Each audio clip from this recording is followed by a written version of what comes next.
सन्मुख सुशोभित दिव्य मनोहारी प्रातः स्मरणीय जगत वंदनीय दयालु प्रेम के महासागर श्री परमहंसों की विभूतियों के दर्शन दीदार करते हुए मिलकर बोलो बोलो जयकारा बोल मेरे श्री गुरु महाराज की जय।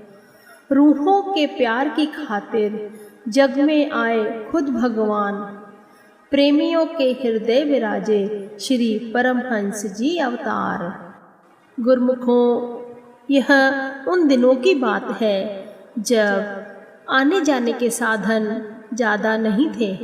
कोयले वाले इंजन चलते थे जो थोड़ी थोड़ी दूरी पर पानी लेते थे। श्री आनंदपुर पहुंचने में 3-3 दिन लगते थे। बीच में 2 बार गाड़ी भी बदलते थे। बहुत थोड़ी संगत थी, पर थी श्री गुरु महाराज जी की दीवानी। श्री कार के अलावा कभी और कार श्री आनंदपुर में नहीं होती थी। श्री कार का हॉर्न भी एक मस्त किस्म का होता था, चाहे कार कितनी भी दूर क्यों न हो। कार की आवाज़ सुनकर संगत प्रेमी जहाँ पर भी रहती थी वहीं से ही दंडवत करती थी। लंगर की रोटी कई दिन तक संगत में दर्शनों के बाद प्रसाद के रूप में बांटते थे और संगत बड़े ही चाव से उसको खाती थी। तीसरी पातशाही जी श्री गुरु महाराज जी होली के रंगों से भाग्यशाली जीवों के जीवन में खुशियों के रंग भरते थे।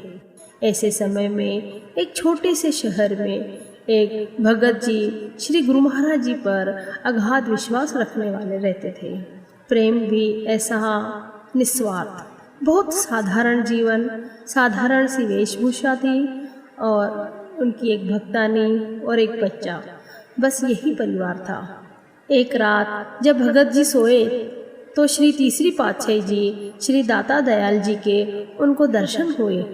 नींद में महाप्रभु जी ने भगत जी को एक गांव का पूरा नक्शा अंकित करवा दिया, जहाँ पर श्री तीसरी पातशाही जी गुरु महाराज जी पधारे हुए थे।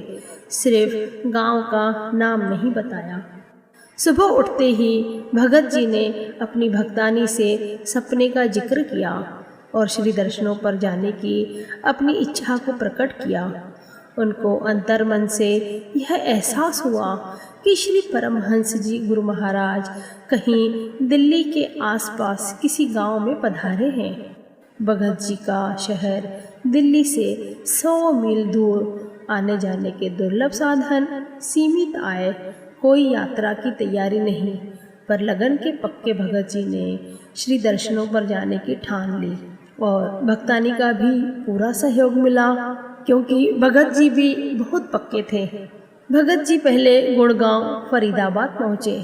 यहाँ हल्का सुराग मिला कि श्री गुरु महाराज जी पलवल के पास एक गांव घुघेरा में पधारे हैं। यहाँ से घुघेरा गांव की ओर गए।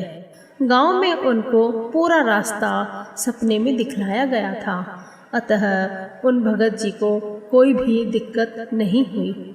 अब श्री चरणों में पहुँचने पर सभी महात्मा जन हैरान थे, क्योंकि इस गांव में केवल एक ही उपदेशी था जिसके लिए श्री गुरु महाराज जी पधारे थे। श्री गुरु महाराज जी के आगमन को पूरी तरीके से गुप्त रखा गया था। किसी को भी वहां जाने की इजाज़त नहीं थी। अब खुद महाप्रभु भी अनजान बनकर भगत जी से पूछने लगे कि भगत जी, आपको हमारे आगमन की सूचना कैसे लग गई? हमने सख्त हिदायत दी थी इसको गुप्त रखा जाए। अब भगत जी बताए भी तो क्या बताए, यहाँ तो खुद भगवान ने अपने भगत को आने का निर्देश दिया था। श्री गुरु महाराज जी ने बाई जी को भी आदेश दिया था कि भक्तानी से अलग से पूछा जाए कि उनको किसने सूचना दी, पर अंदर ही अंदर भगवान जी अपनी लीला पर मुस्कुरा रहे थे और भगत जी पर निहाल भी हो रहे थे। इस तरह एक भगत जी ने श्री गुरु महाराज जी की कृपा पाई और अपना व अपने परिवार का जीवन धन्य किया। गुरुमुखों, वास्तव में जहाँ प्रेम होता है, सच्चा प्रेम, वहाँ साक्षात त्रिलोकीनाथ महाप्रभु कैसे न पहुँचे। उस भगत जी की भी सच्ची पुकार होगी तभी तो श्री महाप्रभु जी ने उनको दर्शन दिए और पूरे रास्ते का जिक्र किया।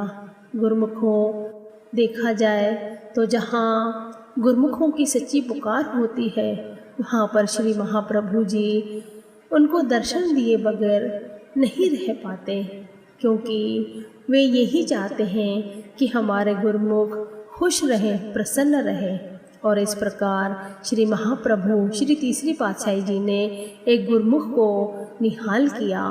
बोलो जयकारा, बोल मेरे श्री गुरु महाराज की जय।